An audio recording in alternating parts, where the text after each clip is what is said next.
Charles, thank you so much for being here today. I'm so happy to be here with you. So happy to be here with you too. I know. Last time I saw you was in Stockholm. Yeah, Stockholm, our annual rendezvous. Our annual rendezvous. It's great to be with you in London today. Yeah. Around the world with your host, the Gstaad Guy. We welcome you back to the Gstaad Guy podcast, sharing stories of excellence with those in the know for those who just know. You are the founder of Augustinus Bader, but your name is Charles. So Yes. who is Augustinus? Yeah, he does exist. He does? Once I remember somebody asking me, challenging me on his existence. Yeah. Yeah, absolutely. So Augustinus he's from Germany, originally from Bavaria, and he's quite a brilliant mind. He actually studied. He was an intern in organ transplant, so he was part of the team. I think it was organ transplant, like liver transplant, was created in Europe by three professors. You had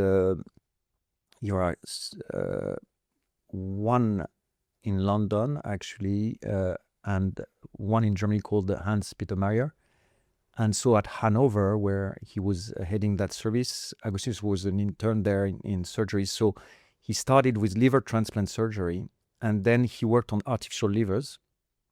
And creating artificial livers and doing cell culture, he was part of the first generation of people doing tissue engineering and then stem cell science.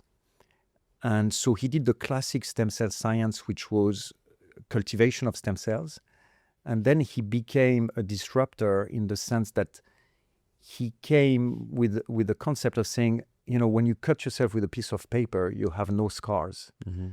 So how come my body is able of perfect healing in some circumstances, and then if I have a bigger wound, a bigger burn, then I will have scar formation, scar tissue, which is imperfect healing.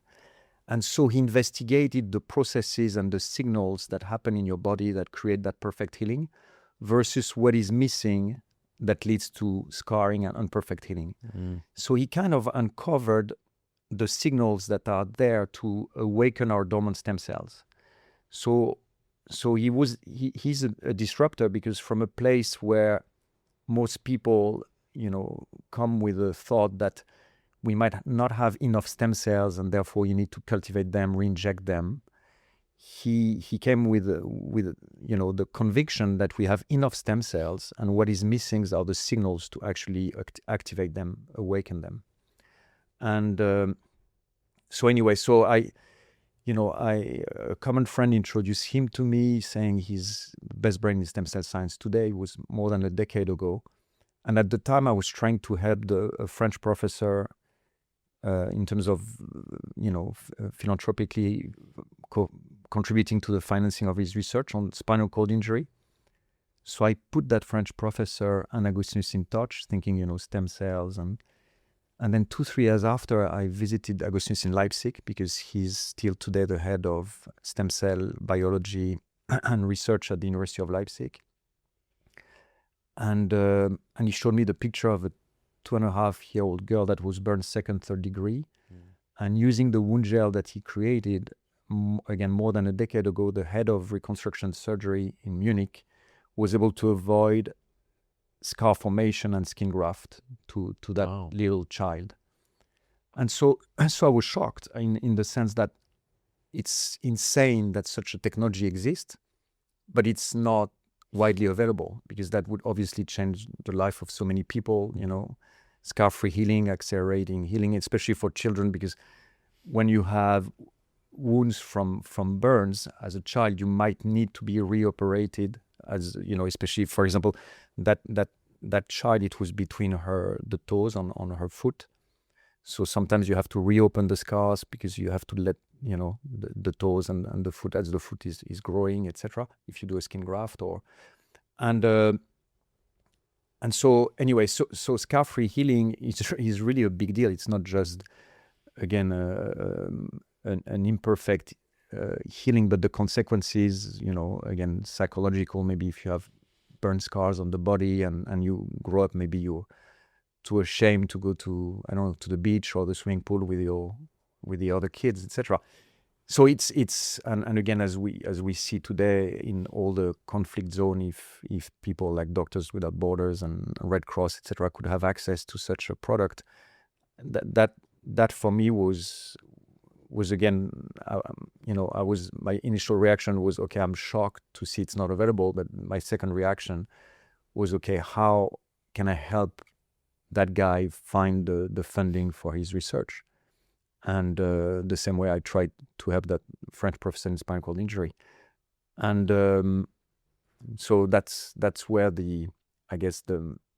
my mind that got previous stories in the past about skincare research or brand coming from burns or solving burns, I thought again of reapplying that idea that a skincare cream could help finance his research. And that's how you ended up starting the company initially? Yeah, exactly. It was really that was really the purpose of the company.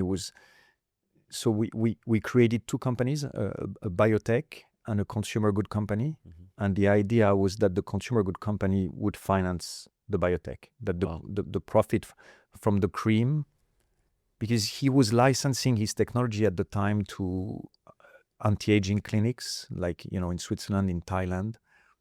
And I thought, okay, but it takes him so much time to actually negotiate licensing, and it takes time from his research, and it's never going to be enough mm-hmm. to finance his research. So I had a very naive vision to think his technology is disruptive, probably superior to what exists today in the market. So the product will be superior.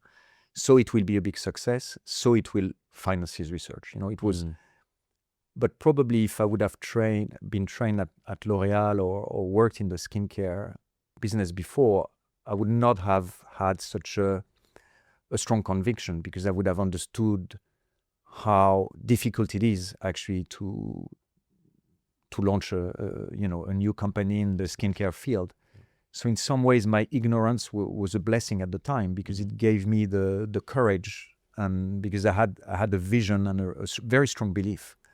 And I think when you launch a project, when you become an entrepreneur, you have to convince so many people that you cannot convince them if you have a doubt yourself. So I was like doubt free. I mean, I was really convinced that success will come. And as I said, it really came from a bit of ignorance from the sector, because now with hindsight and having been through the adventure, 3 times we were 3 weeks away from being bankrupt. And therefore now I fully understand how, a great product is not enough. Again, and we were discussing it, it's the combination. I think the launch of a brand is a combination of, hopefully, yes, a great idea or innovation or something different, an angle that is different, and hard work. But luck is such a big element of the equation, and an element obviously you don't control, how things come together at the right time, and yes, so that's how it started. And when was that? When did you incorporate that? So we incorporated the company. It actually, when I had the idea, I mentioned that at Augustinus when he showed me the picture of that 2-year-old girl, and he probably thought that I was crazy. Mm-hmm. So he kind of listened to me, that idea of creating skincare to finance his research, but himself was not using skincare and understanding really the skincare market. His wife is also a doctor in the public medical system in Germany. Mm-hmm. Not a big fan of not really understanding the dynamic of the skincare market. So it kind of took me 2 years for him to take me seriously. We were catching up from time to time, and my last trip to visit him in Leipzig, I was like, okay, I'm not going to bother him anymore if he doesn't, want to do that project. For me, I was insisting because I was finding purpose in that project, because for me it was the combination of finding something that could be a useful company with a positive impact. Mm-hmm. I've always been passionate about biology and always admire those, doctors, professors, researchers. So so that's why I was a bit persistent. But yes. So the idea, I guess, we had the first initial conversation on the topic in 2014, and we incorporated the company in June 2016. Wow. And then we launched the product in March 2018, because it took Augustinus a year and a half to translate the medical technology into a skincare approved product. Amazing. It's very recent, actually. Yeah, it's recent. We're 7 years old. Like, so, yeah. Well, congrats on all your success. It's incredible. To me, over the past 3 or 4 years, I've gotten more into my skincare, and I care for my skin more. The one thing I should do more is probably wear sunscreen. Yes, I know. That's what I hear as well from dermatologists. I'm not as well the best user of sunscreen. But I do keep my skin hydrated, and as part of my rotation, I have the rich cream, which I love. Yeah. Thank you for supporting us. Thank you for making a great product. Thank you. It feels like support to my skin, so it's a fun thing. Congrats on your latest collab as well with Dua. Again, because it's an interesting, it's a technology, and the purpose of what Augustinus created in some ways, and the purpose of the company is to democratize that technology. Mm-hmm. And in some ways, the Augustinus Bader brand it's not affordable to everyone, and I think the Dua collaboration is really a platform. We tailored the product to a bit younger skin that don't need the same intensity of renewal, and so we managed to make the product a bit more more affordable. And therefore, it's I think a great opportunity to democratize a little bit that technology, which is the purpose of that platform. And it's true that Duan, is I think she's someone that gives positivity nowadays. Absolutely. She has this energy around her where you can feel that she cares, she's honest, she's straight, and so that's what that collaboration is about as well. Kind of fast, efficient routine, and she's and collaboration is for us an amazing opportunity, because it allows you to take a fresh look at what you do, because you have the inputs of somebody coming from a totally different universe. Sure. And that makes our job super interesting, because you're not like living in your own bubble, but you kind of get a different perspective. So that's great for us. Absolutely. I'm always very curious about what products people use generally, especially people that look good. And I remember on Dua's stories, I'd always see the blue AB bottles on counters. Yes. So way before the collab, I would see that, okay, this is a natural part of her routine. Yes. So I love also seeing when people collaborate and brands collaborate, and it comes from a very authentic love for the business. Yeah. No, it's a privilege that we had in this journey. We had the support and the interest of very talented and successful people in their field that came to us and wanted to do a collaboration, and using that scientific platform and innovation to also share it with their own community. And it's been very, to your point, it's been an acceleration when you said 7 years is it's true. We are a young brand, but we benefited from the support. More recently, Dua support, and we're very proud of that. Before then, the first person we collaborated was Victoria Beckham. Mm-hmm. I saw that at Selfridges. Yes, for her, the makeup complexion line that she uses as well, the TFC8, our proprietary ingredient in it.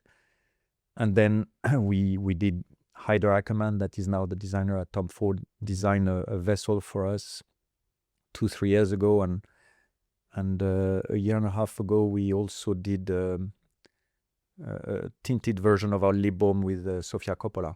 Nice. So and again, collaborating with Victoria we learned a lot from that, and it was very interesting, and the same with Hyder, the same with Sofia. Every time it's there is a bit of generosity coming from them as well, because they share their community. Absolutely. And for a brand, to your point, it's in some ways brand brands are also nourished by Mhm.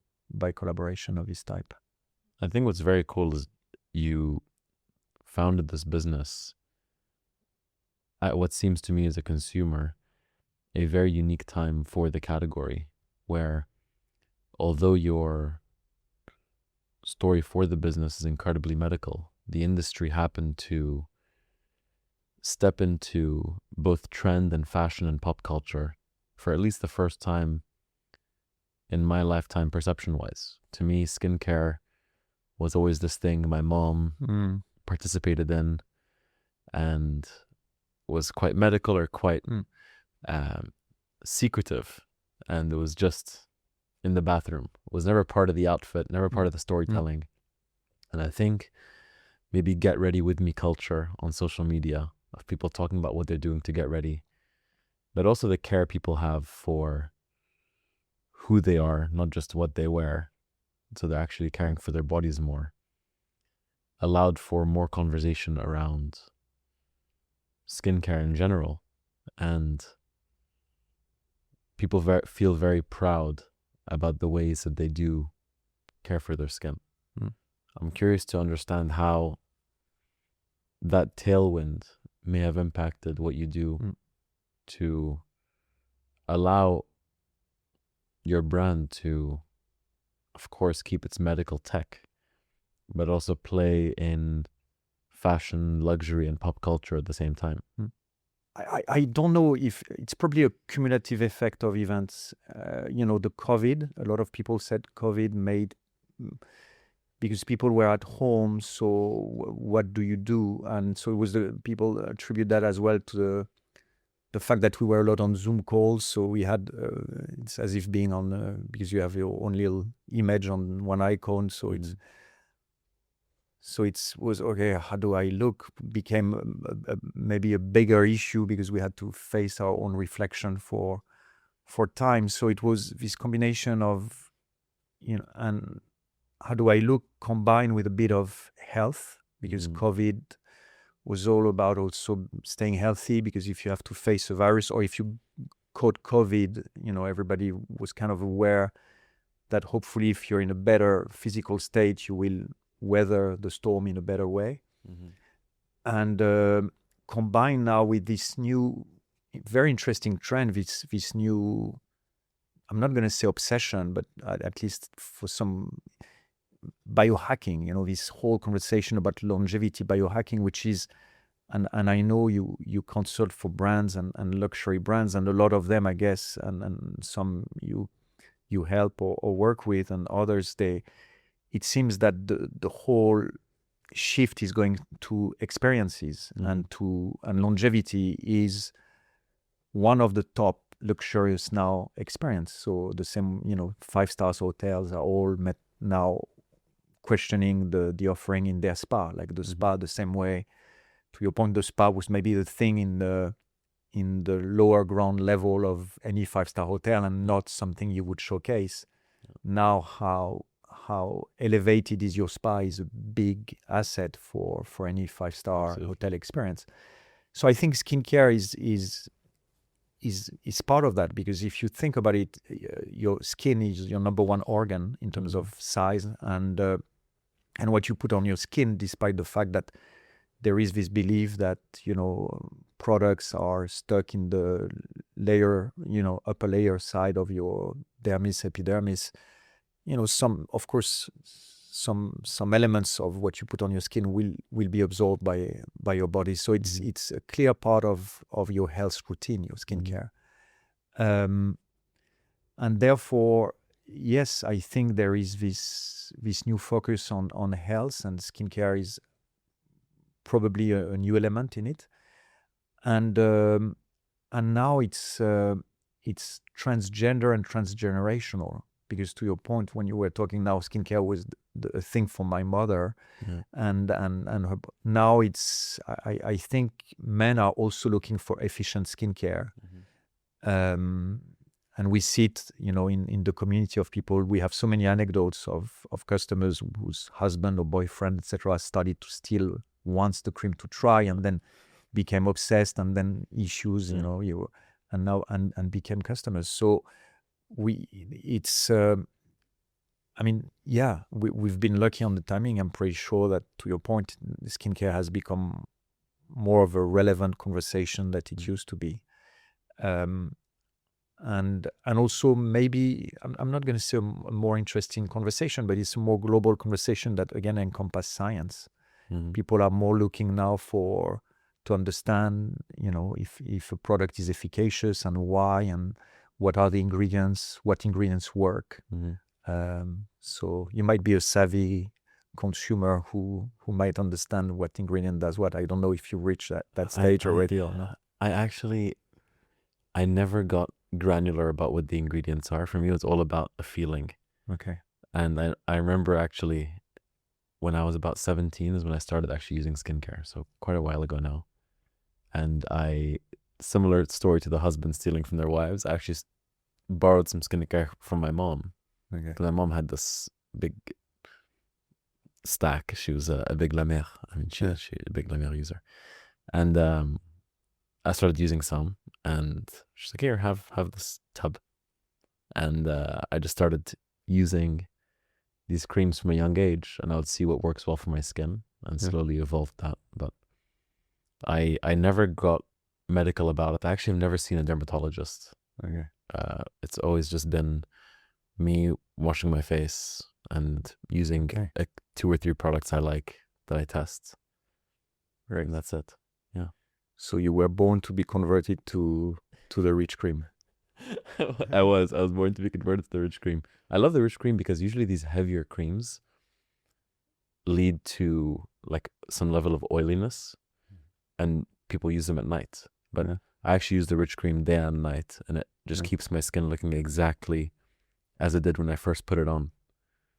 It never evolves badly like many heavy creams do. So, and also like it just gives us great elasticity. So I love it. Is that the intention of the product? Yeah, I think it's a product that is supposed really to keep your skin healthy, because again, the whole scientific background of our proprietary ingredient and the research is about optimizing the communication at the cellular level, so your skin do the job. So in some ways, and I know nowadays there are so many things being used for skincare, like Botox injections and all those things, and I don't want to judge or criticize them. They can all be useful, but I think it's hopefully our product contribute to keep a healthy skin, and also, to your point, an elastic skin, because wrinkles are formed by a lack of elasticity, because it's like so if you keep that elasticity in your skin, the wrinkles are going to be less apparent or less deep, and yeah, if we are one of the vehicle that helps skin remaining healthy without using harsher instruments, then I think it's already a positive thing. So how big is the business now, team-wise? Around 200 people now globally. Wow. But we have actually a big team in China now, around 60 people. Nice. Because China has been growing 100% per year in the last 2 years. So we took a bet, which was not a reasonable bet, which was to enter China at our 2nd year of existence. Wow. Which was totally irrational. With hindsight, I should not have done that. That was a management mistake. But in some ways, you obviously learn from your mistakes. And but because China is really it's a very demanding market, where obviously having a critical size is important to exist. So it took us a few years of reinvesting in that market without finding a formula to exist next to the giant players. And the same way, the brand got adopted first by the US market. That's where it immediately took off, and then the UK, and then the rest of Europe. Finally, again, China seems to be now very receptive to our formulas and our product, and we have now a nice team there doing very well. So it's it's great to see that all the effort to deploy globally now is, let's say, everywhere where we are present, it's we're starting to see a nice momentum. And would you say most of the team is quite focused on the medical side of things, and based on where you focus most of the priorities for the business? So now Augustinus has been able to sell a part of his shares, and with that now he's fully focused. 90% focused on the medical side. Nice. And he has used some of the proceeds of the sales to open a research facility, really fully focused on the medical side, which was always the intention. And at the beginning we were using him as well and asking him to come to more marketing trips, etc., to be facing again the clients and journalists and explaining the adventure and the concept and the technology. But now that has been made, I think we've achieved that milestone where we don't need so much involvement from him, because the key element is the proprietary ingredients that we have, the TFC8 that we have in the cream, and that evolution that we did with Dua is TFC5, so it's another evolution. So we have the scientific team in Germany doing that proprietary ingredient, and then the rest of the team I described is outside of the biotech. It's purely focused on the skincare and hair care work that we do. So that's where the deployment is, because the medical side depends more of the rhythm of clinical trials, and it's usually 7 years cycles for clinical trials for products to be able to be approved. I'd love to know more about you as the founder and your personal desires to get into this space and what you were doing prior. No, so actually I started working here in London when I was 22 years old in finance. So I was at Goldman Sachs, and then managing director there. Then I was a partner at a Brazilian bank called BTG Pactual, who was kind of a up and coming emerging market bank. And so I met Augustinus while I was at Goldman Sachs, actually, and 2 years and when we launched the project, I was a partner at that Brazilian investment bank.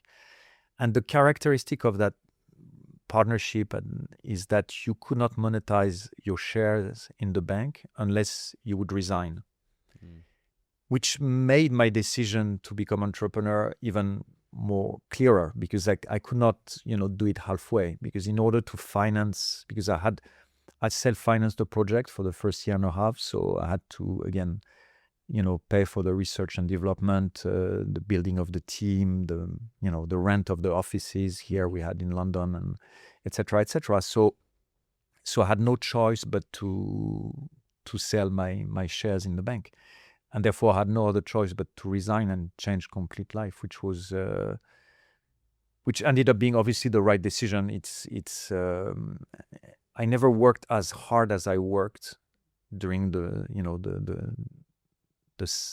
setup and those last few years, because people think, oh, when you are at Goldman Sachs, you work very hard, etc. But actually, work harder. Being an entrepreneur, I think, it's beyond, because you live and breathe your project, right? Absolutely. You have no real concept of weekends or holidays. Everything is merged. You have to be 24 hours on your project. So, but luckily, as I said, for me, I found more meaning. I was never really passionate about finance. Like, I kind of was part of this community of people who ended up in investment banking, not really understanding why. Mm-hmm. I mean, it was, you understand why, because it's a pragmatic way to, but my idea was at the beginning to stay actually 2 or 3 years in investment banking and then make some saving in order to create a company and become an entrepreneur. So I had that in mind. But I nearly studied medicine. So for me, that project was, I became an entrepreneur, which was one of the things I wanted, hopefully one day maybe to do. and I had to work and collaborate with doctors and professors, etc. So it was kind of mixing two things that really inspired me to do so. So the jump was again, sometimes you have to trust how some doors open and because it was totally unexpected. It was not something I timed or thought, okay, I'm done with that career, so now I go to another career, or I absolutely need to become an entrepreneur and I need to do it by day X, right? It's that project, kind of fell on me again, a dinner, and suddenly you think about an idea and the implementation of that idea changed my professional life. But again, and it's how things with hindsight could make sense, because if probably I didn't work in London in that field, I probably would not have accumulated enough savings to finance the project. Maybe I would not have learned certain skills that allow for, the creation of a team and structuring that team and bringing as well the project forward. So suddenly I'm not going to say I was a tourist in finance, but a little bit, because I was there, but not knowing exactly why. Always looking for maybe the next project or the next thing to do, and investing or co-investing with some friends or people in their project. So suddenly those years made sense. It's not a simple path at all to go from the banking world to the world of cosmetics and skincare. No. I'd love if you could help paint a picture for the audience of what the industry looks like, who the giants are, who the entrepreneurs are, and what the dynamic is in between those parties. Yeah, no, it's today, I mean, yes, the number one player is L'Oréal, and again, I haven't checked recently their market cap, but I think it's north of 150 billion. I can't remember if it's 170 or more. So it's really a very successful, very professional team of people that have been, delivering years in, years out. Impressive organization. And they own most of the brands in cosmetic departments, in department stores like Selfridges? Yes, so L'Oréal is the number one player, but it's again followed by, you have other groups. You have Procter & Gamble that has also a skincare beauty division with some brands like SK2. I don't know if you know that brand, a Japanese brand. You have Unilever that has some brand which is a gigantic player, but you have also in the luxury space like Estée Lauder, who owns the cream that your mother was using. La Mer is part of the brands of Estée Lauder. They had some, turbulence recently because of the China turnaround. It's their group of brands were more reliant on the Chinese economy than others, but now they're turning around their business again. So Estée Lauder, who am I forgetting? You have Beiersdorf, German group, who has Nivea, La Prairie, these type of brands. And you have this Spanish family that recently listed, Push, who I think, they have Byredo, they have Charlotte Tilbury, they acquired as well Dr. Barbara Sturm that I think you interviewed in the podcast as well recently. So you have different players, because the market cap of Procter & Gamble is probably more than 300 billion. So you have really giants. Yeah. And independent brands, they are, I think, I don't know the exact statistics, but I think 90% of the brands that are created in beauty are bankrupt in the next 5 to 10 years after creation. Wow. So you have 10% that are remaining, then only 10% of those 10% exceed 10 million turnover. Wow. And then I think probably only 10% of those 10% will one day exceed 50 million turnover. And then again, only a small percentage will go above 100 million as a brand. So the probability to compare to again, I'm taking all the newcomers, and so yes, it's a competitive landscape, and and only a few numbers of players are reaching critical mass. And as I said, it's not because they don't deserve it. There are so many, those three elements, innovation or a strong point of view combined with hard work, but combined with luck. So the exact percentages that are needed to make magic happen and to make your brand survive those different phases to still be relevant for the consumer and exist for the consumer it's a fragile magic formula, hard to control. And we all have to be humble, and I'm totally aware of how humble we as a team. We are all humble because we are aware of how lucky we are, and how, yes, we worked hard. Yes, we benefited from a proprietary scientific, ingredient and work from one of our founders. But at the same time, luck was there. We got the support and the endorsement of the right people at the right time. We got an investor also coming out when I did not have any more funds to self-finance the project. Actually, I was selling my flat in Paris. Wow. And the second person to visit my flat at the end of the visit is a very successful self-made French billionaire called Jacques Vera.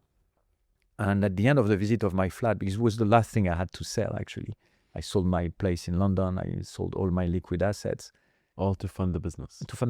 So Wow. So we were 6 months from bankruptcy, and I knew that selling a flat in Paris, the notary process, it takes 3 months, basically. Minimum 3 months. Not so liquid after all. yeah, exactly. And so 6 months beforehand, to avoid, my first CFO resigned 3 times to me because of the stress of how close to liquidity crunch we were. Wow. And every time I was reassuring, I said, I will find something to sell. So the last thing I had to sell was that flat in Paris. Wow. And so the second guy to visit the flat was Jacques Vera, and he asked me, "Why are you selling?" And I said to him, I met that professor, and with his cream, finance his research, etc. And so at the end of the visit, he said, "Charles, I'm not sure I'm going to buy your flat, but we have to talk about your project." And 6 weeks after, he put 15 million in the company.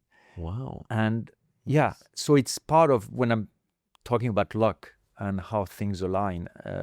Because if I would have gone to him and pitch him, he would probably have thought, that guy is, I would have been maybe one of 100 people pitching him in his office. Yeah. But understanding that I was ready to sleep under a bridge for that project, and we met before at Davos during my Goldman Sachs time. So in some ways, it's not that I had credibility, but he knew that, I gave up a comfortable life, and I was taking a lot of risk. So he was puzzled, he thought I should investigate what there is behind, because if he's ready to take that many risks there might be something behind.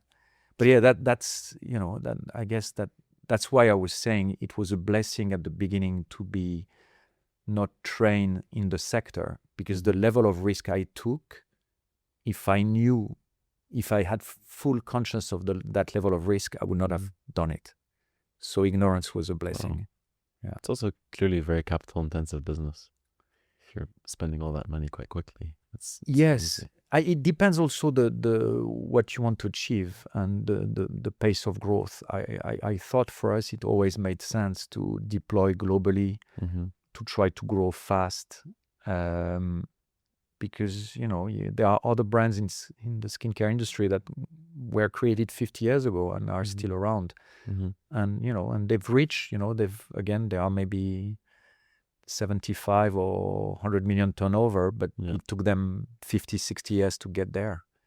So for us, we wanted this global reach as fast as possible. This podcast is brought to you by Poubelle, bringing you interchangeable charm jewelry hand-painted with enamel on sterling silver, allowing you to celebrate all the things you love and all the things you might question through interchangeable sterling silver bracelets, bangles, whoop, charms, mini charm, bracelets, rings, cufflinks, and much more. And all customizable through our 3D builder on Poubelle.com. That is Poubelle, Poubelle.com. Thank you so much for watching, and now back to the podcast. Let's talk about your packaging. I think your packaging is very unique to the market. It feels like a technology product, even more so than a cosmetic. Was that always your intention to give that feeling to your customer? I think even the acronyms like TC8 and then TFC8, sorry, and then it feels like a steel rod from like a future sci-fi movie. Yeah, it's funny how things happen. I mean, so we worked on the packaging with our first advertising brand agency. We co-created it with them, and also a packaging manufacturer. And the conversation with them was, I mean, it was really a conversation with Augustinus. Was very direct. Was, what's your favorite color? And I said blue, and you blue. Okay, blue. And then copper is actually the healing metal. Copper used to be used on doorknobs in hospital because it's antibacterial. When they were crossing the Atlantic at Christopher Columbus time, they would have the water in a copper pot. And so for me, copper was, because it was a medical project, had to be there. And then our logo, that star, is a reinterpretation of the healing star. When we first launched it, you had the lovers and the haters, right? And so a lot of people said, yeah, but it's your packaging. Because at the time, every brand, especially the medical brand, they were white. And so, we stood out as well, because suddenly we dared, to your point, to have like a custom-made packaging. We did not take something that was ready from the packaging industry. It had that magnet with that noise. But even the haters, the first few people who said, "Oh, your packaging is too much," and it's like, why you didn't do something more medical, more discreet, more like white? And even them, 6 months after, a year after, they said, "Oh no, actually, I like the packaging. Actually, it's your packaging." But yes, it was for something that was a bit benign. Again, being a new brand, it was helpful. And today, yes, now we know that it was part of the journey of creating that strong brand identity, which is necessary when you're a newcomer. And so it's part of, it's really not such a small part of the brand, to your point, strangely enough. But it was decided fast, and again, what matters is obviously the formula and the science behind. But it's true that the packaging was an actor and not a small one in the whole brand identity. And that is what it's what you said when you talk about your own experience about texture, how you feel when you were experimenting let's say the different brands and products that were in your mother's bathroom. I think as humans, it's complex. What makes us positively react to an experience, and I think to your point, because now we are not hiding skincare anymore, and it's part of our of what we do. So maybe having a nice package in your bathroom contributes to your experience. And if the package looks good, and the colors and the shape and the whole feeling and the texture, if everything contributes to what you consider is a nice vision, it might slightly impact positively your day, right? Rather than we usually don't display something that is visible to our eyes if we find the feeling a little bit against our criteria of aesthetics. So hopefully, people I like appreciate it. Earth and sea with the copper and the blue. Yeah. I like it. I think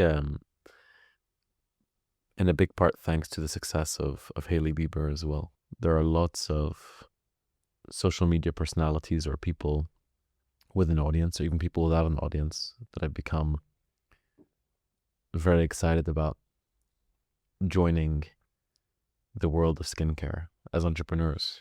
Yeah. And I think many of them may be aware of how complex the business is, but many of them maybe not so much. And I think where many creators may come short is when the affiliation to the product or business they start is forced or inauthentic, and therefore uncredible. Where if they have to convince the audience that this is the right thing for them and that this makes sense coming from them, I think they've already failed. Yeah. And when the audience sees a product and they're like, okay, this makes sense. Like, I understand how this came from this person, I understand why they're associated. The credibility is there. No, you're absolutely right. I think we are at the stage now that despite the amount of information on social media and the amount of, as you're very well aware of that, of advertisement and endorsement and question, on the other side, the audience and the communities, they have this kind of instinct on what is genuine and what seems really a construct, total artificial construct. And luckily, and it's great, what is genuine seems to resonate more and as a consequences, works better and is more successful. So if it comes, and we've seen it, with also our collaboration with Victoria Beckham, she always was passionate, a bit like Hailey, on beauty and giving beauty tips, and she's been exposed to the media very early on, so she had to work with makeup artists very early on. So her expertise on makeup and her passion for that was not questionable. For Sophia, she came to us because she was using our lip balm and asked and she was using our products, so it was and the same with Dua. Actually, Dua, it's the first time we connected was we were co-founder of this UNICEF gala that happened in Sambat, and she was performing at that UNICEF gala. And that's when we connected with her and her family and realized she was using the product and was a big fan of the product. And we had the first conversation about potentially, and that was more than 5 years ago. And then it came to life after again,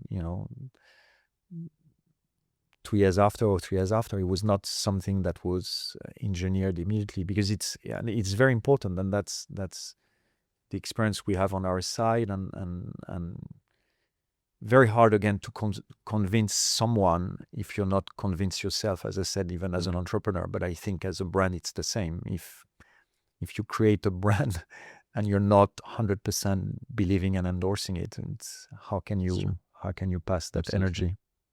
I agree with that. If I was looking for a job today, I would be trying to apply to AB, especially as a young man. I think there's no cooler experience to be a part of than a quickly growing new business that has technology, has pop culture, has a medical element as well. So you can get so many exposures to different things, right? That's a big compliment. Thank you. Thank you for that. I mean it. And very grateful for your compliment. I appreciate it. It's true. It's the truth. And you're building teams every day. I assume you're growing very quickly. You're always hiring people. I'd love to know what it is that you are looking for in people, that aside from the traditional experience and resumes, of course, for specialists, but in a more intangible and maybe personality trait based things you look for while building teams. I'm sure you're trying to build superstar teams for a superstar business. What is it that you look for? For us, yes, we have a strong culture as well, because we started the company in London. We were actually 4 people, and so the company grew, and in some ways it's not like a cult, but when you start from scratch, and it sounds a bit cheesy, but there is a little bit of a family feeling. And so when you recruit someone, you're looking for a new member of this family. And so you also look, of course, you need somebody to be performant, but you need somebody who can integrate. So at least for us, the number, you need a level of, I mean, it's a huge skill to be able to be a team player, because when you have a group of people, especially if it's a small group of people, because we're relatively small, in every country, or it's relatively small offices. So the disruption by bringing somebody that doesn't fit or doesn't get along with the other is huge. And as you said, when you grow fast, you have no time for disruption. So in some ways, it might be a strange answer, but you're looking for someone that, yes, can contribute with the skills that you're looking for at that time. But as much as that, you're looking for someone that can integrate very rapidly with the rest of the team, that can really be not just a performer, but can help the person next to him, performing his job, which also lead to a culture which I think is interesting for everybody today working in a company, that because we don't live anymore in a world where your career is in one box. Like you need to, I mean, look at me, again, to your point, like from finance to skincare, what is the link? And so the same way, I think when you join a company, you should not be boxed in just one role. You should be able to raise your hand and contribute ideas to the different categories. So that capacity to, I think to integrate a team is key for us, on top of the skills, right? On top Absolutely. of What is it like to run a business in London right now? I know many founders based in London who feel differently from one another. I'm curious how you feel. One characteristic of London, I guess, as a workplace, is that as you've experienced it, the international side of London is not yet, despite Brexit, it's still an incredibly international place. And that's still a number one asset of London, I think, is Brexit has not killed, thankfully for London, the diversity of people you find here. And so when you want to also be global, London in some ways makes sense, because then you have a group of people working for you that is kind of global. You have in an office, even if you have 30 people, you might have 10 different nationalities, and that's great. And but yes, I've known London before Brexit, and it's a different London, and I guess London was badly, sadly harmed by Brexit, and has lost a little bit of its magic touch. But still, it's a place that is interesting, and that allows us to keep having an open mind, because I guess if we were all based in France, or in any other country, or in New York, and New York is obviously very, very international, but strangely a bit less than London in terms of working communities, I think. I agree with that. Someone recently actually said the US and the UK are both very international, but the US mixes like a soup, where all the ingredients get melted down and nearly blend into one, while the UK stays like a salad, where the ingredients are all different. They mix together in this bowl, but you still know the tomato is a tomato, and you still know the strand of lettuce is a strand of lettuce. And people stay closer to their cultures and where they came from, more so than the US. I don't know if I fully agree with it on a national level, but I think within some cities it does make sense. Yeah. No, it's true, because there is, I guess, a lot of the immigration to the US is an immigration that is proud to become American, to Exactly. be part of the American dream and the American culture. So I think that's the model of the US, is integration, and it's great. It creates great energy, right? When you come to a country and you're proud to embrace, and you said, I'm American now, and I noticed it because sometimes, for example, I speak Spanish, and I don't know sometimes when I recognize a Spanish accent if I should speak Spanish or not, because I don't know if I'm going to offend the person, because I know a lot of immigrants coming from Latin America, they're proud now to be American and speak English there. And so there is this integration, whereas, to your point, London is more not the capital of the world, but it's a capital that wants to.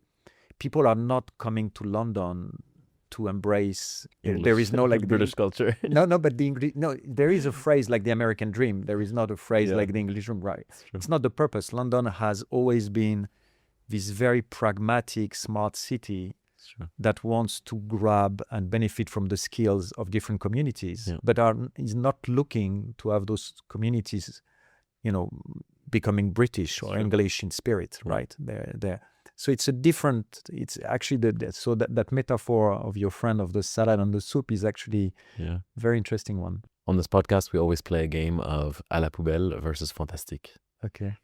Where our guests choose a couple of things in the world that surrounds them, or even in life in general, that they wish could change, that they want to throw à la poubelle, and a couple of things they love and celebrate and want to see more of that they deem to be fantastique.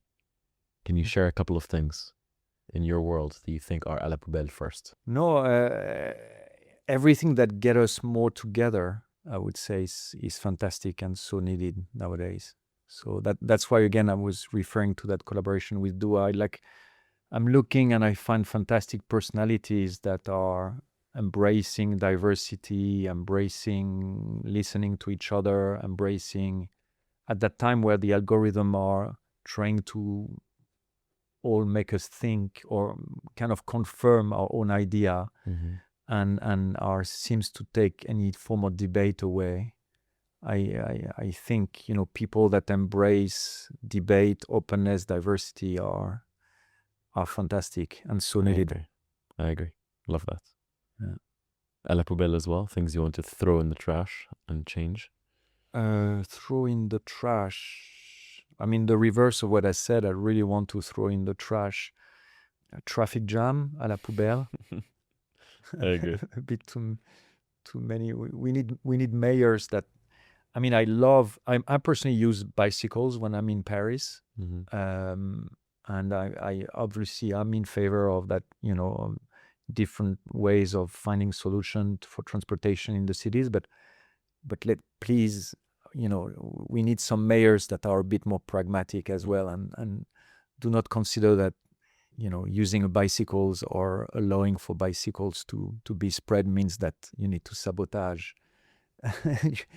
Some people need to drive. You need plumbers to arrive in city centers, and other people that can't just bring their material on a bicycle. It's true. So traffic jam à la poubelle. I agree with that. Any more? Silly one, huh? No, it's good. Yeah, I guess more me time would be fantastic. I think as well our society is converting us all into, we all producing, and we all seem to be postponing the time with the loved ones, with the friends, with the family, with the people we love. So, more me time for the people and the things that matter would be fantastic. I agree with that. Especially on the spending time with loved ones. I think on the producing side of things, people actually look for that privilege because they feel like they're often just consuming. I think on social media alone, if we talk about that category of life, I think like 99% of accounts are consuming and 1% are creating content for the 99%. So it's actually, I think it's quite a privilege to be a producer, especially of art and media and products, and of a service people find value in. most people are just consuming those things. But I do think that it would be great to spend more time doing neither and just focusing on ourselves and focusing on people we love. Yeah, I agree. Well, Charles, thank you so much for taking No, the time thank today. you. Thank you.